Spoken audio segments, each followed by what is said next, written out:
is Comic Uno. Today I'm doing a review for a series that is actually surprisingly surprising, I'll just start out with, and that's Injustice Gods Among Us issue 1. And this is a video game tie-in book, but before I start talking about this series, just want to give you guys a little update. I have 2 reviews I usually do on Comic Uno that I did on Dark Avenger Inc. this week, which were Arrow issue 3 and Flash issue 16. So if you want to go check out those reviews, just go in the description below and click on that link of Dark Avenger Inc. and you can go check out those reviews. But let's talk about the surprising title of Injustice Gods Among Us. And this is another title that started out digitally and just, released a couple of chapters printed, and they're going to do that, do like 3 chapters digitally and then put it in a printed form. Kind of like a trade, I would say. The digital form, I think, is 99 cents, and then you pick up this is $3.99, which you get a really good chunk of story, though. So, let's talk about the cover first.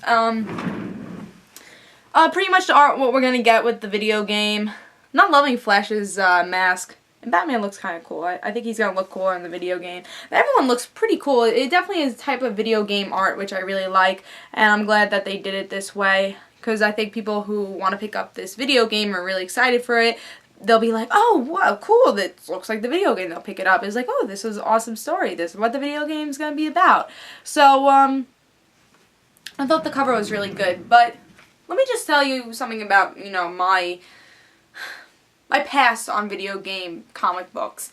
I gotta say, usually when I pick up a video game tie-in comic book, I usually hate them. Because I feel like they're just doing it because they're doing that video game, and they're just trying to sell the video game, or they're just trying to sell the comic book, and usually stories aren't that good.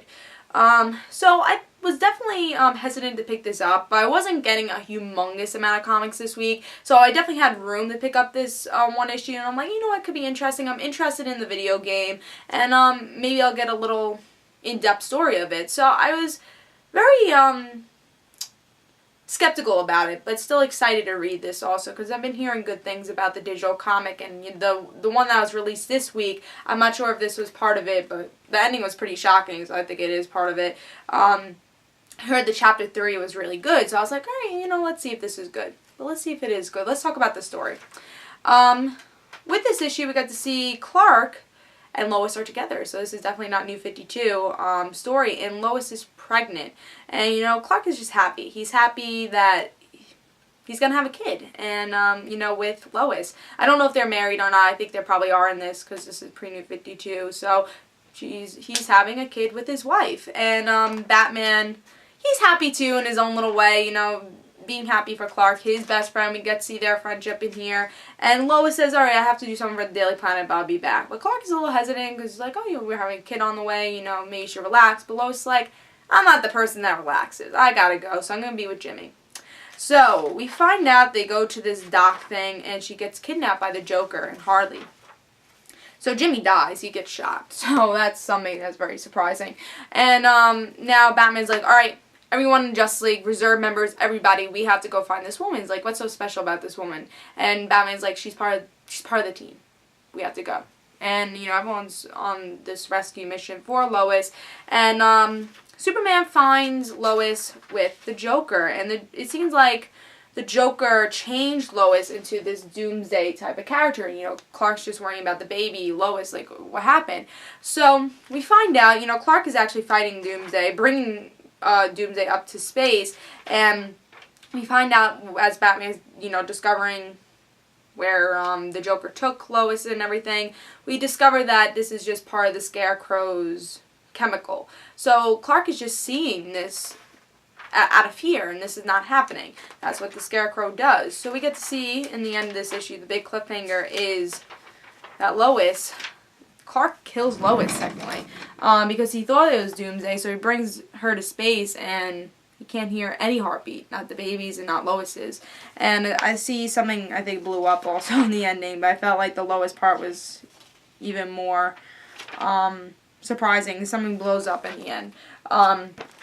So this issue blew my mind, I gotta say. I haven't read a Justice League, I'm gonna say a Justice League type of issue in the longest time like this. This is what I wanted with Justice League in the New 52. It's something that we haven't read.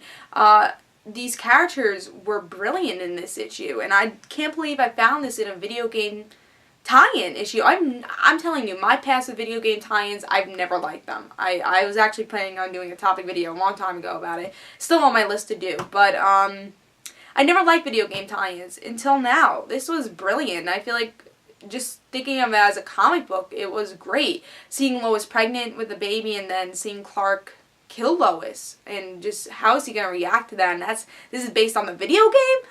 I'm super excited for this video game now because this has to do, and then the Joker being as crazy as always and Harley being herself. It was perfect. If you missed the preview to Justice League, read this. This was so brilliant, and we get to see Batman and Superman's friendship, which we haven't seen in the longest time either. Again, this was just such a brilliant issue. The art was really good. Everything was great about this issue, and I think something that made this issue so great is how surprisingly great it was. I really wasn't expecting much from it. I was just expecting, oh yeah, they're going to explain why they're fighting, whatever. I really wasn't expecting this to be so good. I am so excited by issue 2, and this is my pick of the week. It was such a brilliant story.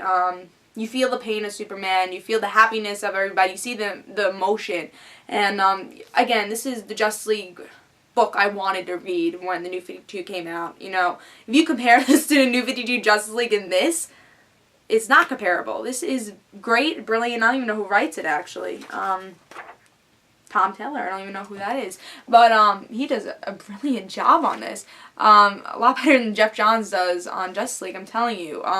Again, if you missed the pre-New 52, if you missed Lois and Clark, if you missed the Batman-Superman relationship, if you just want to see a good story, I'm promising you this. This is great. I'm picking up issue 2. Brilliant. Pick it up. Awesome. 5 stars. This is my pick of the week. Surprisingly amazing. And this is Comic Uno. Hope you guys enjoyed. Again, pick this up. It's my pick of the week. And guys, don't forget to follow me on Twitter for Comic Uno and the Red Situations. And I'll see you guys later. Bye.